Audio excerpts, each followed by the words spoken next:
مرد حسابی 2 روز جنسا رو به تحویل دادم. معلوم نیست چه غلطی کردی. پولی که جلوی چشای خودم برام واریز کردی به حساب نشسته. قطع می‌کنی؟ چی شده مهدی؟ بابا نمیدونم داستان چیه کوروش. جلوی چشای خودم پولو برام واریز کرد. فیش واریزی رو بهم نشون داد. اس ام اس کسر حساب من دیدم. ولی پولی به حساب نیومده. کلاهبرداری جدیده.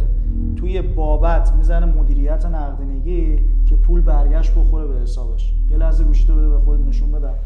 توی این نوع کلاهبرداری طرف هم فیش واریز رو نشونت میده، هم اس ام اس کسر حسابو و جفتش هم واقعی و دروغ نیست. اما یه نکته ریز داره.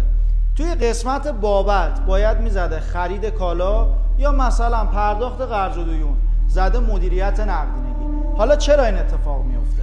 وقتی گزینه مدیریت نقدینگی رو انتخاب میکنی، این گزینه برای جابجایی بین حساب خود شخصه و وقتی بانک میبینه که اسم حساب مقصد با صاحب حساب مبدأ فرق میکنه، پولو برگشت میزنه.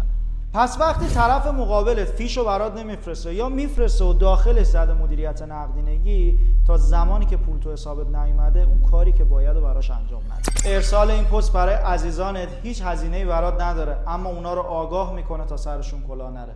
اگرم دوست داشتی پیج منو فالو کن.